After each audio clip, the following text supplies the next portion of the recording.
حضرت شیما تھی نا نبی پاک کی رضائی ہمشیرہ حضرت حلیمہ کی، تو ان کے سارا قبیلہ گرفتار ہو کے آیا تھا. وہ جب آئی ہیں نا نبی پاک کے پاس تو حضرت ابو ہریرہ سے کہنے لگی حضور کو جا کے بس کان میں کہہ دو کہ حلیمہ کی بیٹی آئی.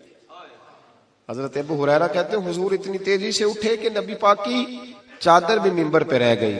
پھر حضور گھر لے گئے، فرمایا فاطمہ اور عائشہ کو بلاؤ، میری بہن آئی ہے.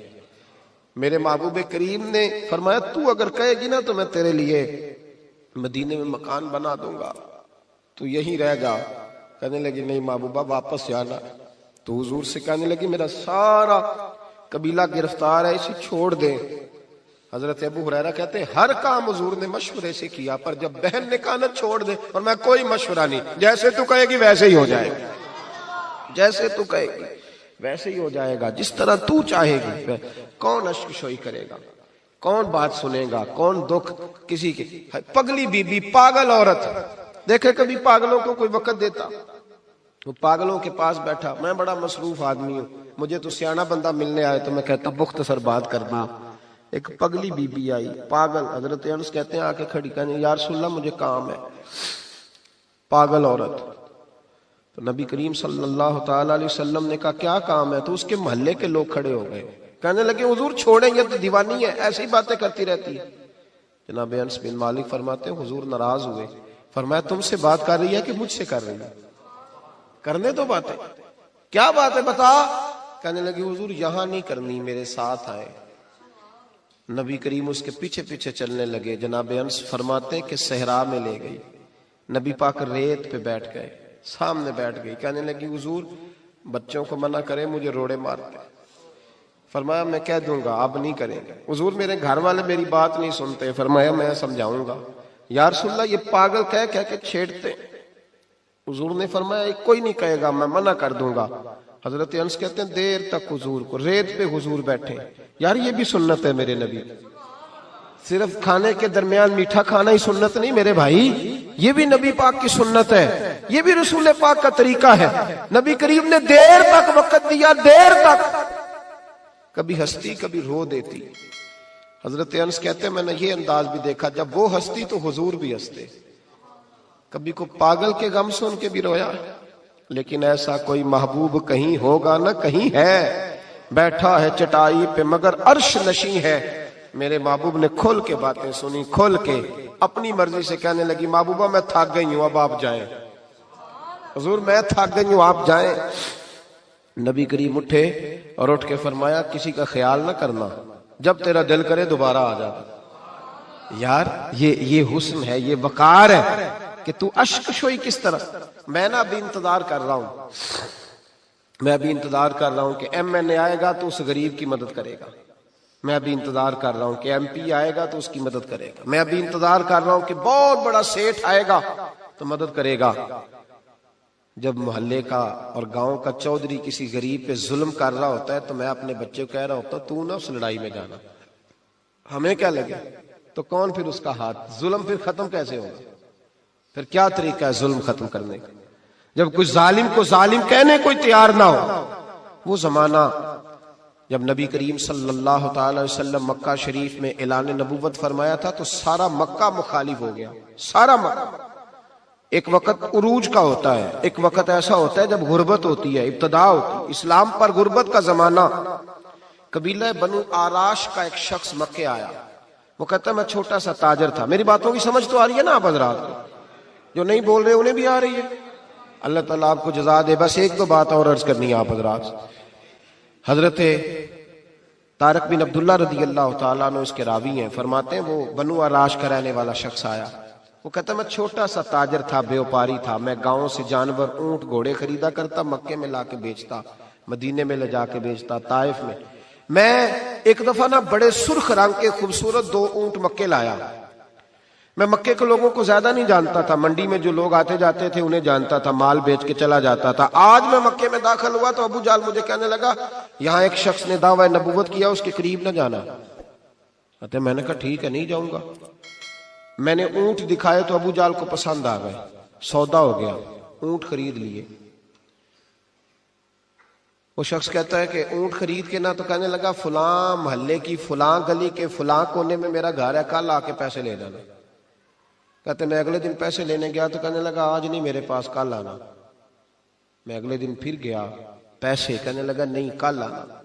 ہوٹل ہوتے نہیں تھے، مکے میں میرا رشتہ دار کوئی نہیں تھا، میں فٹ پاتھ پہ سوتا، جو چند کھجوریں اور سرکہ میرے پاس تھا وہ پہلے دن ہی ختم ہو گیا۔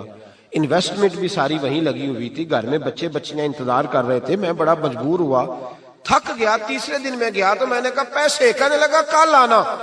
میں نے ذرا دبا کے بات کی، میں نے کہا یار میری کوئی پھپھو تو رہتی نہیں مکہ مکرمہ میں، غریب آدمی ہوں، میرے پیسے دے میں جاؤں۔ جب دبا کے بات کی تو کہنے لگا جا دوڑ جا، جہاں سے ملتے ہیں لے لے، بھاگ جا۔ یہ تاجر جب ڈوبتے ہیں نا تو معاذ اللہ تعالیٰ کچھ تو ایسے ہوتے ہیں جو خودکشی کر کے مر جاتے ہیں، اس لیے کہ بڑے لوگ ان کے ساتھ وابستہ ہوتے ہیں۔ جب کسی کی اصل راہ سے ڈوب جائے کہتے ہیں میں کانپنے لگا۔ میں نے پوچھا لوگوں سے کہ تمہارے چودھری سردار بڑے کہاں بیٹھتے ہیں؟ تو کہا وہ جو حرم مکہ کے ساتھ ٹولیاں بنا کے بیٹھے ہیں نا، وہ سارے ہمارے سردار ہی ہیں۔ کہتے میں وہاں گیا، ابو سفیان تھے، ابو لہب تھا، عتبہ، طیبہ، شیبہ، ابو البختری، اخنس بن شریک، سب بیٹھے۔ میں نے جا کے کہا یارو میں بنو عراش کا رہنے والا ہوں، چھوٹا سا تاجر ہوں، 2 اونٹ یہاں لا کے بیچ بیٹھا ہوں تو ایک شخص نے خریدے ہیں، وہ پیسے نہیں دیتا۔ کہتے ہیں عتبہ بولا یا ابو سفیان بولا، کون ہے جو تیرے پیسے کھا گیا؟ طاقت ہے کسی کی نام لے؟ تو کہتے میں نے کہا اس کا نام ابو جہل ہے۔ جب میں نے یہ کہا نا تو کہنے لگے اوہو وہ تو پیسے نہیں ملتے تیرے، وہ تو بڑا گنڈا ہے، تو بہت بڑے بدماش کے پاس لگ گئے، وہ تو نہیں پیسے ملنے لگے، کبھی نہیں ملتے۔ فرماتے اب میں کانپا، اب تو میری امیدیں ٹوٹنے لگیں، اب میرے آنسو چھلکنے لگے۔ تو ایک شخص نے نا مذاق کیا، ادھر دیکھیے گا میری طرف، مذاق کیا۔ کہتے ہیں سامنے نا خانہ کعبہ کی دیوار کے ساتھ ٹیک لگا کے رسول پاک تشریف فرما تھے، نبی کریم بیٹھے ہوئے تھے، نبی کریم۔ تو ایک بندے نے معاذ اللہ ثم معاذ اللہ نقل کفر نہ باشد، اس نے نا مذاق کیا، کہنے لگا وہ جو بندہ بیٹھا ہے وہ تیرا مسئلہ حل کر سکتا ہے۔ کہتے ہیں اس نے مذاق کیا، باقی ہنسنے لگے۔ مجھے سمجھ نہ آئی کہ بھیجتے بھی ہیں اور مذاق بھی اڑاتے ہیں، لیکن ڈوبتے کو تنکے کا سہارا میں حضور علیہ السلام کے قریب پہنچا۔ نبی کریم کچھ وظیفہ پڑھ رہے تھے۔ یہ غریب آدمی نا بیچارہ وزیر سے بھی ڈرتا ہے تو پیر سے بھی ڈرتا ہے کہ کہیں طبیعت پہ کوئی چیز گرا نہ گزر جائے۔ تو کہتے ہیں میں ڈرتے ڈرتے نا پیچھے بیٹھ گیا کہ فارغ ہوں گے تو میں بات کروں گا۔ فرماتے میں ابھی پیچھے بیٹھا ہی تھا، پورا بیٹھا بھی نہیں تھا کہ میرے رسول پاک نے میری طرف توجہ فرمائی، رخ میری طرف پھیرا، 2 جملے نبی پاک نے کہے تو مجھے یوں لگا جیسے پردیس میں مجھے ماں مل گئی ہو۔ 2 جملے، پہلا فقرہ حضور نے فرمایا پردیسی لگتے ہو، اور دوسرا فقرہ فرمایا پریشان لگتے ہو۔ فرماتے ہیں بات چھم چھم میرے آنسو گرے، چھم چھم۔ اور بھائی کوئی اپنا ملے تو رونے کا مزہ آتا ہے، کوئی دکھ پوچھے تو پھر بندہ آنسو گرائے نا، ہر ایک کو تو دکھ سنائے بھی نہیں جاتے۔ وہ شاعر اردو کا ہے، آپ کی سمجھ میں آ گیا تو بڑا اچھا ہے۔ اس نے کہا تھا کہ ہجوم غم میں بھی توہین ضبط غم نہ ہوئی، ہم اس احتیاط سے روئے کہ آنکھ نم نہ ہوئی۔ ہجوم غم میں بھی توہین ضبط غم نہ ہوئی، ہم اس احتیاط سے روئے کہ آنکھ نم نہ ہوئی۔ ہم روئے بھی ہیں پر ہم نے کوشش کی ہے کہ کوئی ہمارے آنسو نہ دیکھے، چھپ چھپا کے روئے۔ فرمانے لگے نبی رحمت صلی اللہ علیہ وسلم نے فرمایا پردیسی اور پریشان لگتے ہو۔ کہتے میں جب رویا نا تو کریم رسول نے کام بھی نہیں پوچھا، یہ بھی نہیں پوچھا مسئلہ کیا، مجھے تبکی دی۔ فرمایا چپ کر، روتا کیوں ہے؟ جیسے تو کہے گا ویسے ہی ہو جائے گا۔ کیا کہا بریلی کے امام نے؟ فرمانے لگے غم زدوں کو رضا مجدہ دیجئے کہ، جاؤ اعلان کر دو، غم زدوں کو رضا مجدہ دیجئے کہ ہے، بے کسوں کا سہارا ہمارا۔ نبی کریم نے فرمایا فکر نہ کر، جیسے تو کہے گا ہو جائے۔ کہتے حضور پہلے مجھے گھر لائے، سرکہ کھلایا، کھجوریں دی، دودھ پلایا، میں 2-3 دنوں کا بھوکا تھا، میں نے راج کے کھایا۔ کہتے ہیں جب میں سیر ہو گیا نا میری تسلی ہو گئی۔ اب حضور نے فرمایا بتا تیرا مسئلہ کیا ہے؟ سارا علاقہ کسی اور طرف ہے، شہر کسی اور طرف ہے، پر میرے نبی حق کے ساتھ ہے۔ حالات نہیں ہے اس وقت کہ حق کے ساتھ کھڑا ہوا جائے، پر حضور حق کے ساتھ ہے۔